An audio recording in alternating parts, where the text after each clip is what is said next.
Compartment modelling. कल हमने बात की थी फार्माकोकाइनेटिक मॉडल के बारे में, राइट। और उसमें हमने बात की थी compartment model, non compartment model, कई तरह के हमने बात की थी। कौन कौन से थे? Catenary, mammillary, okay. फिर हमने बात की थी total number of rate constant, जो कि आर से इंडिकेट करते हैं। उसका क्या फॉर्मूला होगा इंट्रावीनस एडमिनिस्ट्रेशन में और एक्स्ट्रावास्कुलर एडमिनिस्ट्रेशन में। Okay, coming to the topic compartment modelling.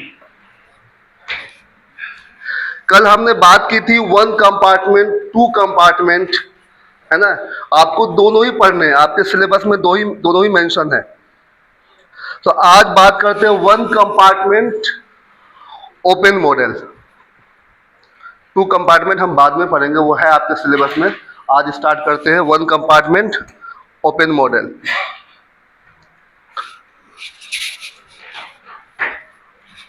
As we know, it is composed by single compartment, that is why it is simplest model, and due to its simplicity it is based on some assumption। कुछ assumption है, ये जो भी हम modelling की बात करते हैं ये एक assumption ही है। कल भी हमने बात की थी, ये assumption है। हम assume करते हैं कि बॉडी के अंदर इतने सारे ऑर्गन है, इतने सारे कंपार्टमेंट है, जो डिस्ट्रीब्यूशन हो रही है बॉडी के अंदर वो हम कंपार्टमेंट के थ्रू यहाँ पे रिप्रेजेंट करते हैं। तो ये क्या एक assumption है। First assumption, the body is considered as single. पूरे बॉडी को इसने क्या अज्यूम किया? Single, which is homogeneous unit that has no barrier to the movement of drug. जब आप कंपार्टमेंट मॉडल की बात करेंगे तो यहाँ पे बॉडी को कंसीडर किया गया सिंगल यूनिट और कोई भी बैरियर नहीं है मूवमेंट में, ठीक है। Second assumption, final distribution equilibrium between the drug in plasma and other body fluid is attained instantaneously। मतलब कि बहुत जल्दी, जैसे ही आपने आईवी दिया ये फास्ट डिस्ट्रीब्यूशन के थ्रू बॉडी के अंदर इक्विलिब्रियम अटेन कर लिया, बहुत ज्यादा टाइम नहीं लगा। And maintain at all time, जब तक ये आप प्रैक्टिकल परफॉर्म कर रहे हैं मॉडलिंग का तब तक ये इक्विलिब्रियम मेंटेन रहेगा। This model is followed by only those drug that distribute rapidly through out the body, okay. Drug move dynamically, that means absorption drug inside and elimination drug outside of this compartment। Elimination follows first order rate kinetics। First order means that depends on one term of concentration, okay, and it is again also known as mono exponential with first order rate constant, okay। Rate of absorption is greater than rate of elimination। Absorption is rate of input is greater than rate of output, and at any time t the drug presentation inside the body can be represented by dx upon dt is equal to rate of absorption minus rate of elimination।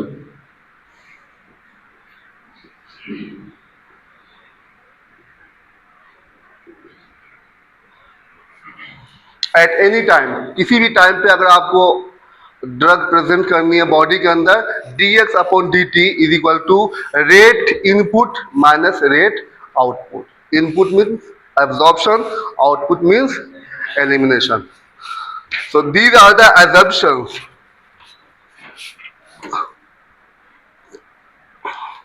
And one more assumption,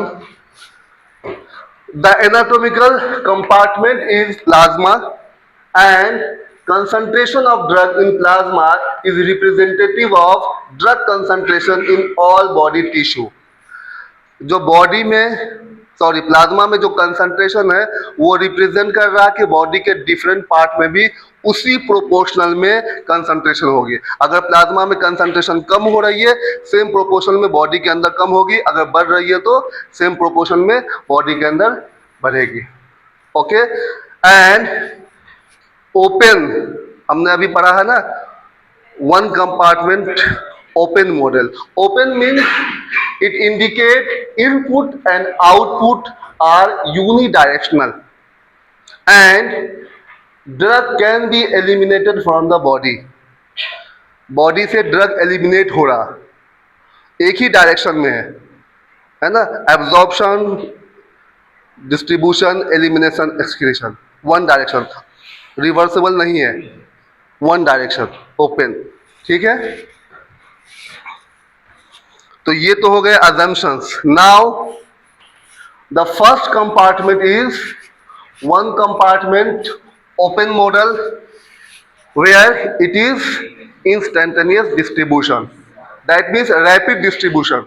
okay, so as I said, drug presentation at any time inside the body you can represented by dx upon dt is equal to rate of absorption minus rate of elimination. Here you can say drug is absorbed or drug is administered. Okay, it reaches to blood or plasma or other body tissue. After distribution it will eliminate after metabolism or through excretion.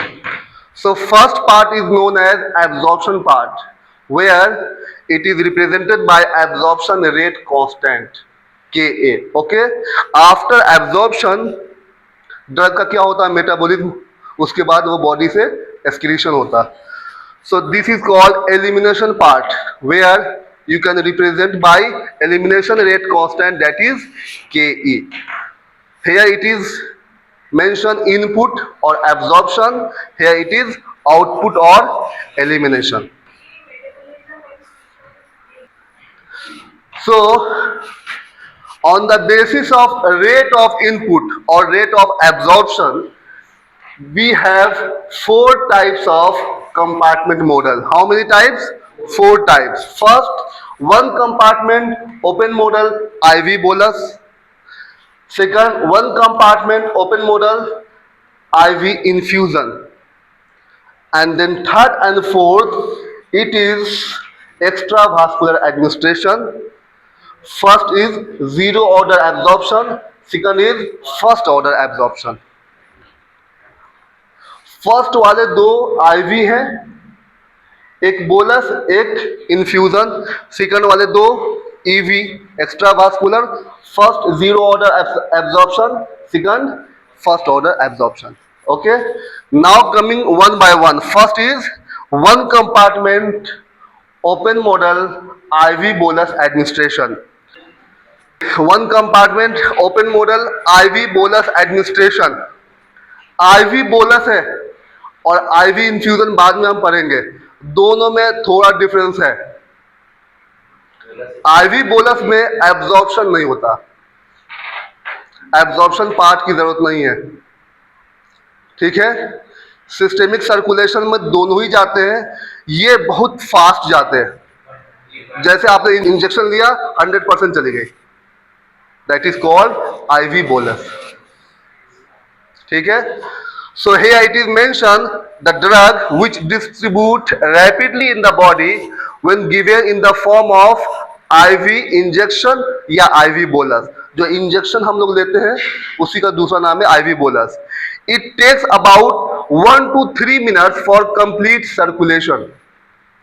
3 minute के अंदर पूरे body के अंदर ये circulate कर गया, and therefore rate of absorption is neglected in calculation part. ठीक है, so the model can be represented as like this. ये कंपार्टमेंट है, अभी हम वन कंपार्टमेंट की बात कर रहे हैं, सिंगल कंपार्टमेंट. ये वाला एब्जॉर्प्शन होता था लेकिन इसमें एब्जॉर्प्शन एब्सेंट है, तो इस वाले पार्ट को आप हटा दें.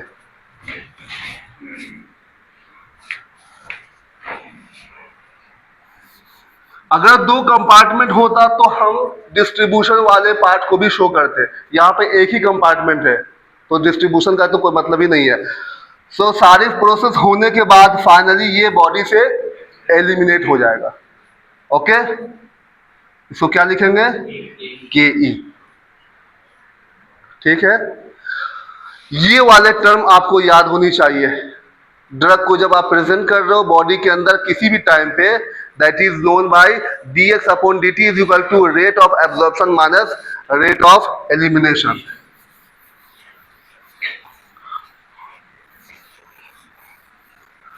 यहां पे रेट ऑफ एब्जॉर्प्शन क्या है? एब्सेंट जीरो, क्या बचा? Minus rate of elimination.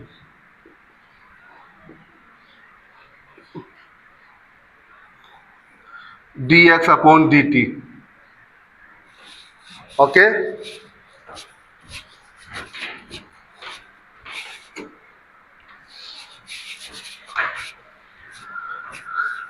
the first equation, rate of drug presentation at any time t inside the body is dx upon dt is equal to rate of absorption or rate of input or rate of availability minus rate of elimination, rate output, कुछ भी लिख दीजिए।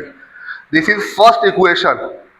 In case of IV bolus, the first term is neglected or absent. So you can write equation first as dx upon dt is equal to minus rate out or minus rate of elimination, and elimination follows first order kinetics. और अगर first order kinetics अगर आपने पढ़ा होगा तो आप लिख सकते हैं माइनस के ई एक्स। ठीक है, एक्चुअली क्या होता है ना, K C to the power N. N है ऑर्डर ऑफ रिएक्शन, अगर फर्स्ट ऑर्डर है यहाँ पे आपने क्या पुट कर दिया? वन। सी है यहाँ पे कंसंट्रेशन, वहां पे हमने लिखा amount of drug present in the body. Okay, so drug presentation in case of IV bolus is equal to minus KEX.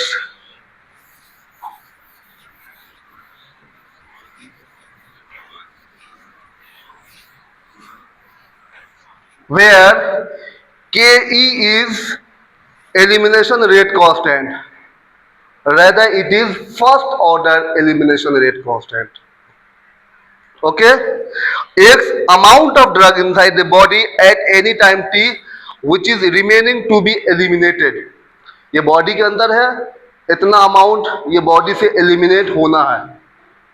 Okay, and negative sign indicate that drug is being lost from the body.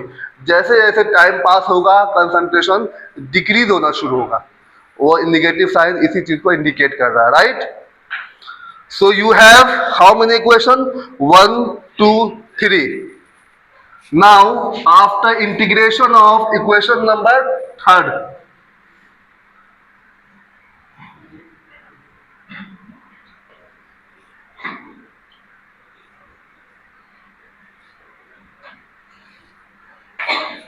Integration आती है और नहीं आती है तो सीख लीजिए क्योंकि ये जरूरत पड़ेगी। और यहाँ पे मैं मैथ्स तो नहीं पढ़ाऊंगा। Okay, first of all you should know in case of IV bolus injection the decrease in plasma concentration is only due to elimination, okay, and not due to distribution, the phase being called elimination phase. In case of IV bolus जो concentration decrease हो रही है just because of elimination की वजह से। Okay, क्योंकि आपको 1 to 3 minutes के अंदर बॉडी के अंदर पूरी की पूरी ड्रग सर्कुलेट हो चुकी है ऑलरेडी। अब जो कंसंट्रेशन डिक्रीज हो रही है वो just because of elimination, distribution की वजह से नहीं हो रही है। Okay, so it is known by elimination phase, and elimination phase can be characterized by 3 parameters. First, elimination rate constant, elimination half life, as well as clearance, clearance भी किससे connected है? एलिमिनेशन से, है ना?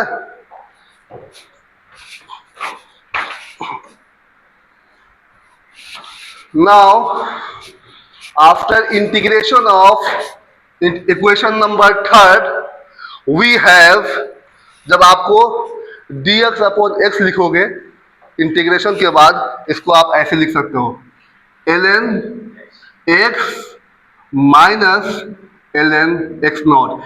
Integration from initial concentration to final concentration, ln x minus ln x naught is equal to minus K E T. ठीक है, जब भी dx अपॉन x को अगर आप इंटीग्रेट करोगे, ये दोनों टर्म मेंशन करनी पड़ेगी. अगर आप यहाँ पे टर्म चेंज कर दोगे तो यहाँ पे वो चीजें चेंज हो जाएगी. अगर आप यहाँ पे सी नॉट सी लिखोगे तो यहाँ पे आ जाएगा ln c minus ln c not. अगर आपने यहाँ पे p नॉट p लिखा, यहाँ पे p minus p not. Initial concentration से फाइनल कंसंट्रेशन हमेशा याद रखना, जो इंटीग्रेशन होती है फ्रॉम जीरो टू फाइनाइट, मतलब कि स्टार्टिंग से लेकर के एंड तक. Okay, now where x naught is amount of drag at time 0, that means it is initial concentration. Okay, that is initial amount of drug injected. And ln x, ये वाले term जब उस side जाएंगे तो क्या हो जाएंगे? पॉजिटिव हो जाएंगे. ln x naught minus K E T. Okay, this is equation number 4, I think. Okay. Now, in case of exponent e, इसको आप एक्सपोनेंट के फॉर्म में भी चेंज कर सकते हो और लॉग के फॉर्म में भी. अगर लॉग के फॉर्म में कन्वर्ट करना है तो 2.303 से मल्टीप्लाई करनी पड़ेगी एग्जैक्टली. जिसको पता है उसके लिए आसान है.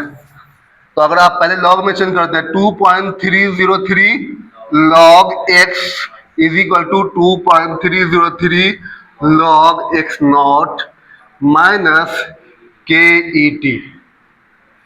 क्योंकि के ई टी के साथ में ln नहीं अटैच है तो यहां पे आपको लॉग चेंज नहीं कर सकते. ठीक है, जब आप इसका 2.303 हटाएंगे तो क्या आ जाएगा?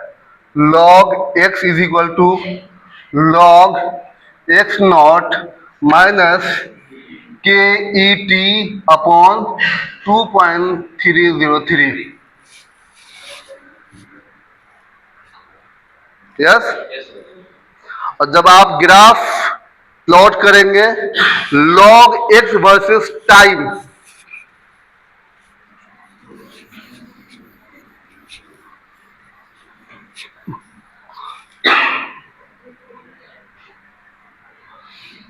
log x versus time. ठीक है, ये जो वैल्यू है t upon K E upon 2.303, ये हो जाएगी स्लोप की वैल्यू और इंटरसेप्ट की वैल्यू हो जाएगी log x. तो इसका मतलब ये है कि ये कहां से स्टार्ट होगा? थोड़े ऊपर से, है ना. ये वैल्यू क्या हो जाएगी? log x नॉट और फिर ये हो जाएगी. होगी कि नहीं होगी? नीचे जाएगी क्योंकि माइनस में है. जब भी माइनस में हो आपका जो ग्राफ है वो ऊपर से नीचे आ जाता है. ऐसे आएगी. यस. और जो ये वैल्यू है ये क्या? इंटरसेप्ट की वैल्यू log x नॉट. जिसको मैथ आ रहे हैं हम उसकी आवाज निकल लेंगे, बाकी लोग ऐसे शांत रहेंगे. ठीक है, तो ln को कन्वर्ट करो एक्सपोनेंट में, ये वाले इक्वेशन ये हो जाएंगे आपके x is equal to X naught E to the power minus K E T. इसको आपको ज्यादा डिटेल में जानने की जरूरत नहीं है. अगर आप ln को कन्वर्ट करोगे x में, एक्सपोनेंट में, ये फॉर्म आते हैं। अगर इसको कन्वर्ट करोगे लॉग में 2.303। So this equation number 5 indicate it is one compartment kinetics which is mono exponential। अभी यहाँ पे एक ही एक्सपोनेंट आ रहे हैं, इसलिए हमने कहा मोनो एक्सपोनेंशियल, क्योंकि यहाँ पे सिर्फ एलिमिनेशन के साथ में एक्सपोनेंट है। आगे जब आप टू कंपार्टमेंट पढ़ेंगे वहां पे एब्जॉर्प्शन रेट कांस्टेंट के साथ भी एक्सपोनेंट होगा, तब ये हो जाएगा बाई एक्सपोनेंशियल। ठीक है, वो हम पढ़ेंगे बाद में।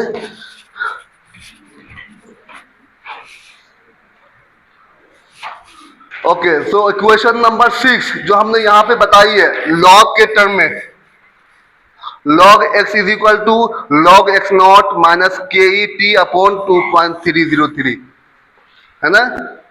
और एक्सपोनेंट के फॉर्म में x is equal to x naught E to the power minus K E T. ये है इक्वेशन नंबर 5 और ये है इक्वेशन नंबर 6। ओके, हम लोगों ने अजम्पशन पढ़ा, कौन सा अजम्पशन नंबर 6, कि जो प्लाज्मा में जो भी कंसंट्रेशन चेंज हो रहे हैं हम अज्यूम करते हैं कि सेम बॉडी के अंदर भी चेंज हो रहे हैं। Okay, so it is difficult to determine directly the amount of drug in the body. Body के अंदर कितनी ड्रग है इसको डिटरमिन करना इजी नहीं है, लेकिन अगर आप प्लाज्मा में कर रहे हो तो you can easily taken. So advantage is taken of the fact that a constant relationship between drug concentration in plasma and amount of drug inside the body. Okay, और उसका क्या एक रिलेशनशिप है, volume of distribution. Amount of drug in body is directly proportional to concentration of drug in plasma। जब आप ये proportionality को हटाएंगे आपके पास एक टर्म आ जाएगा that is called volume of distribution. तो अब जहां जहां पे x की वैल्यू है amount of drug inside the body, उसको रिप्लेस कर दीजिए कंसंट्रेशन इन प्लाज्मा, क्योंकि ये डायरेक्टली रिलेशनशिप में है। ओके, और हमने एक अजम्पशन भी पढ़ा हुआ, assumption number 6। Okay, so now equation number 6 you can rewrite equation number 6 as log c is equal to log c naught minus KET upon 2.303, where c naught is plasma concentration immediately after IV injection. Okay, and because equation number 8 is a straight line which indicate semi-log graph, and the graph is plotted between log c versus time, log c versus time, where value of intercept will be log c naught and value of slope will be ke by 2.303.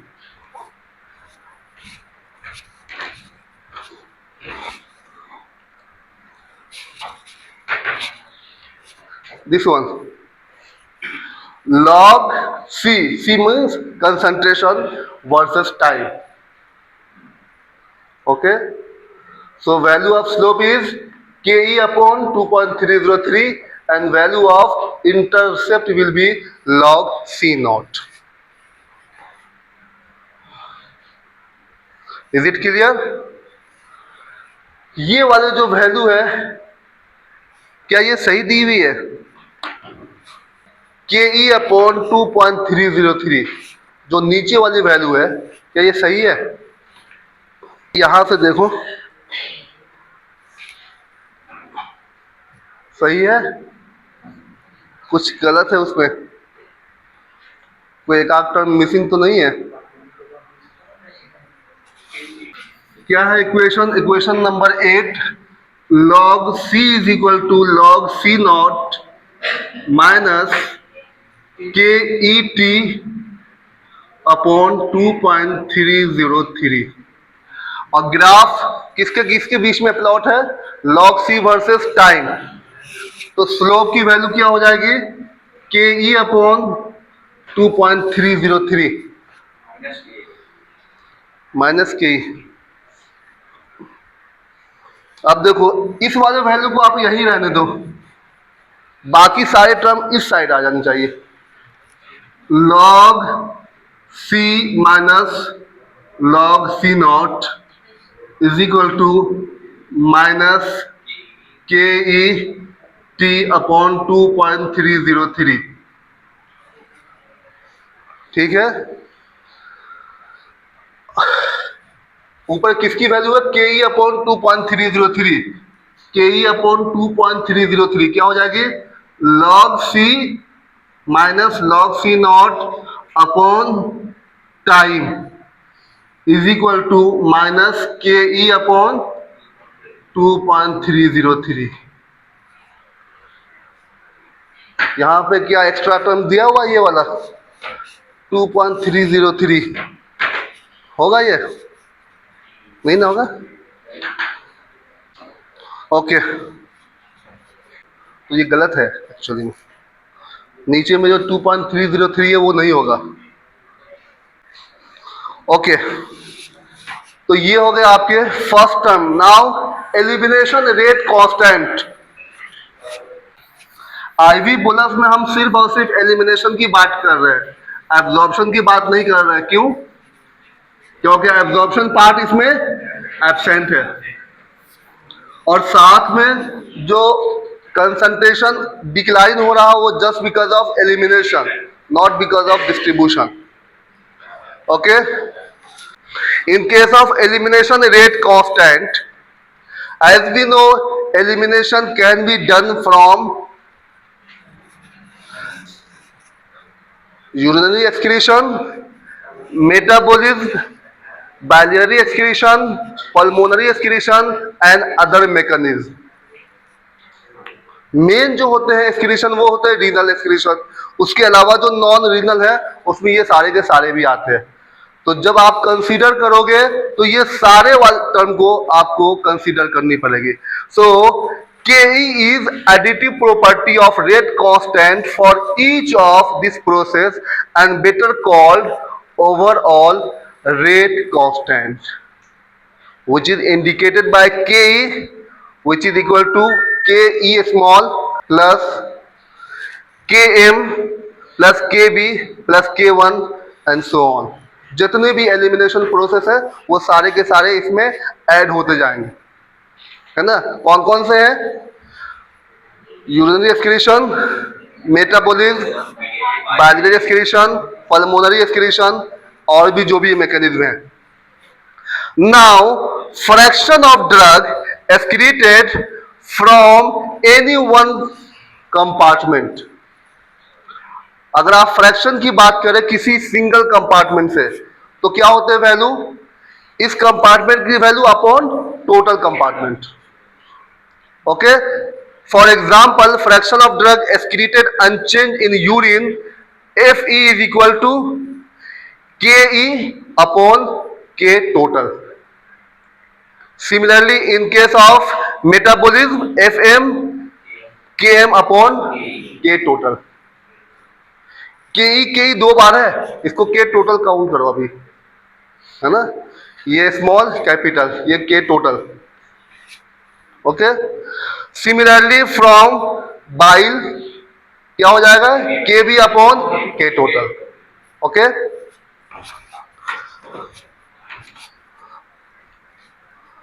Now elimination half life, क्योंकि ये सारे elimination किस order को follow कर रहे हैं, first order को। तो आपको पता है एलिमिनेशन की वैल्यू, टी हाफ की वैल्यू फॉर फर्स्ट ऑर्डर क्या होती है, 0.693 upon K E.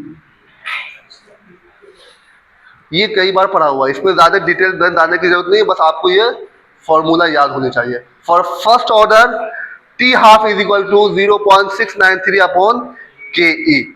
Okay, and it is expressed in either minutes or hours or seconds. The half life is a secondary parameter. एक क्वेश्चन है किसी भी competitive exam का. The half life is secondary parameter which is based on two primary parameter like clearance and apparent volume of distribution. क्योंकि जो clearance की value होती है CLT is equal to KE into VD.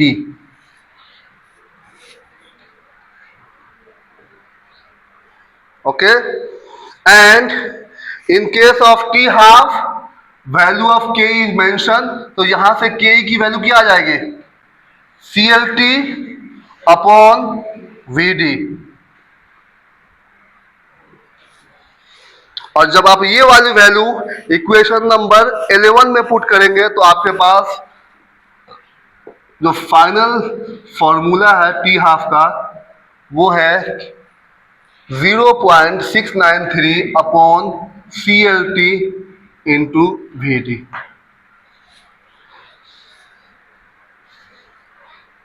Okay, so half life is a secondary parameter which is based on two primary parameter which is clearance and volume of distribution. है ना, question है ये सब. So equation number 12, T half is equal to 0.693 VD upon CLT. यहाँ पे KE है ही नहीं. अगर KE की वैल्यू नहीं भी दी हुई है तब भी आप T हाफ की वैल्यू निकाल सकते हैं. अभी तक तो आपको यह पता था कि एलिमिनेशन रेट कांस्टेंट की वैल्यू होनी चाहिए T हाफ निकालने के लिए. वो एलिमिनेशन रेट कांस्टेंट तब दी हुई होगी जब इन दोनों में से किसी की वैल्यू नहीं दी हो. अगर इन दोनों की वैल्यू दी हुई है तो यहां से आप कैलकुलेट कर सकते हैं T हाफ की value. Next is apparent volume of distribution.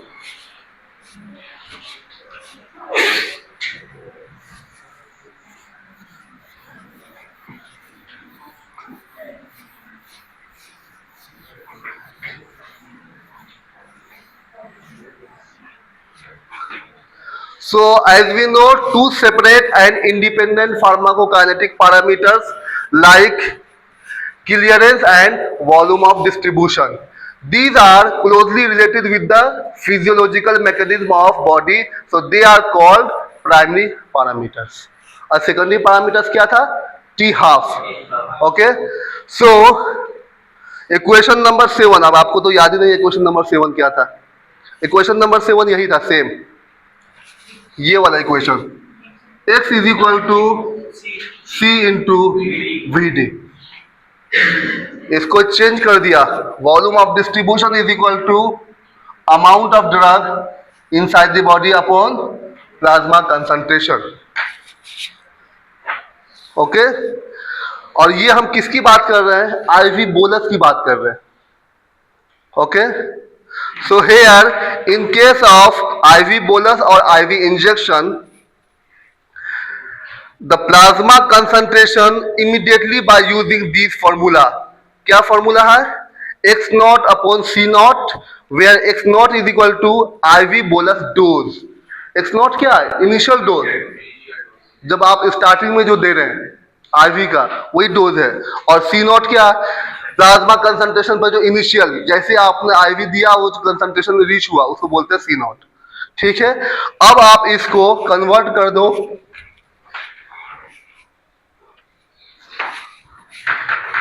AUC की टर्म में. AUC क्या है? Area under the curve. Okay, ऊपर X नॉट, नीचे कंसंट्रेशन इन प्लाज्मा.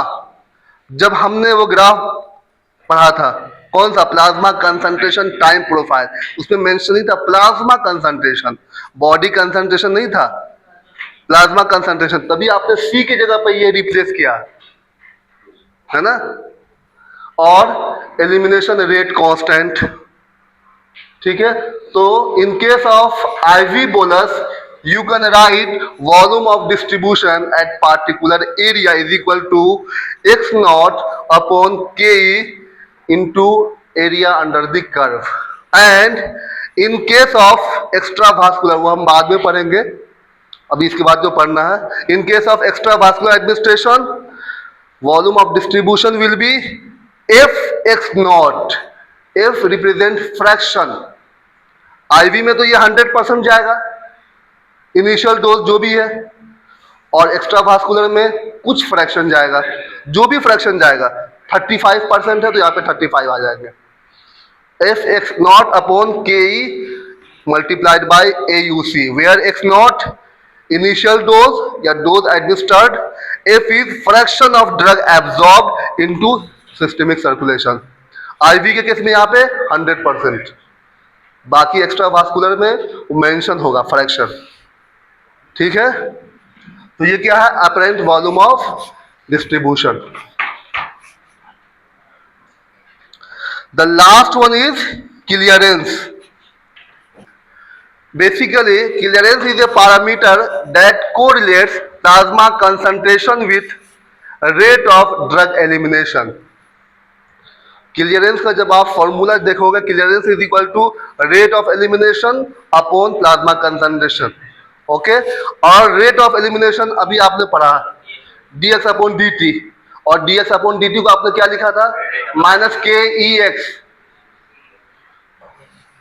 लिखा था ना, क्योंकि ये फर्स्ट ऑर्डर को फॉलो कर रहा है.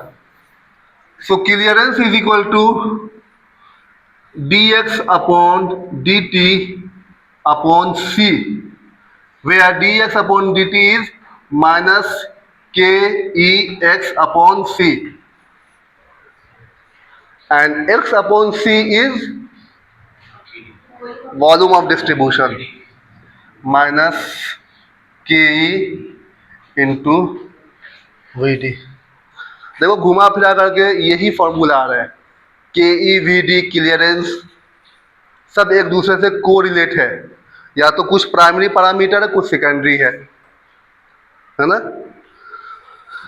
So clearance is defined as theoretical volume of body fluid which contains drug from which the drug will be completely removed in a given period of time, and it is expressed in ml per minute or liter per hour.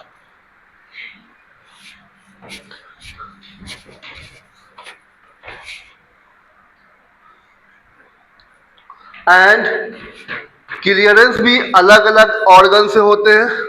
So total body clearance can be written as, for example, in case of renal clearance, clearance from the kidney, rate of elimination by kidney, और rate of elimination kidney में 3 process होते हैं, filtration, secretion, reabsorption upon plasma concentration. In case of hepatic, rate of elimination by liver upon plasma concentration. In case of other organ, same rate of elimination by other organ upon plasma concentration. ये भी एक additive property है, अगर सबको हम add कर देंगे तो टोटल क्लियरेंस आपको निकल जाएगा.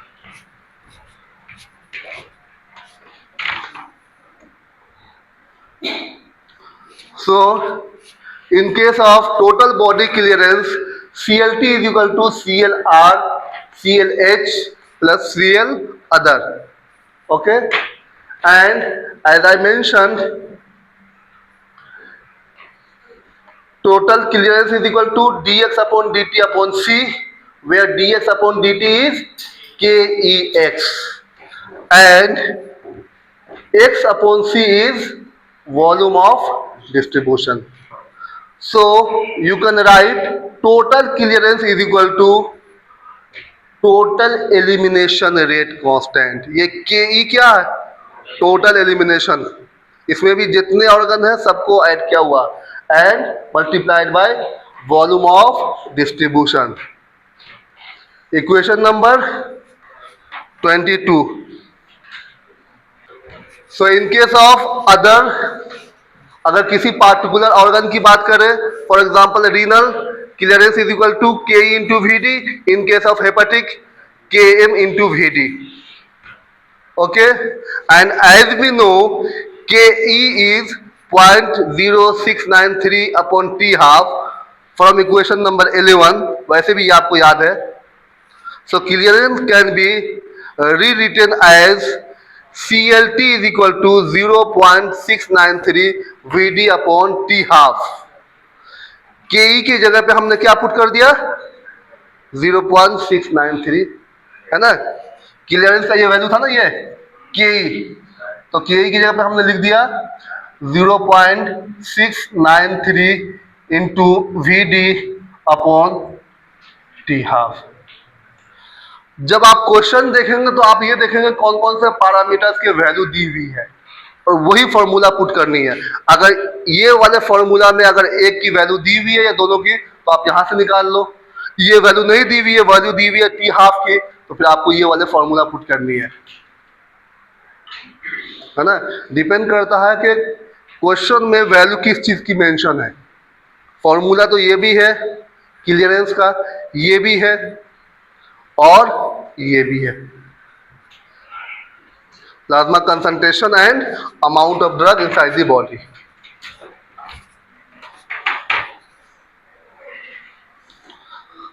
So this is all about one compartment open model IV bolus injection. इसमें 3 मेन एलिमिनेशन पैरामीटर्स हैं: elimination half life, elimination rate constant and clearance. इसमें किसी को कोई कंफ्यूजन है तो आप पूछ सकते हैं.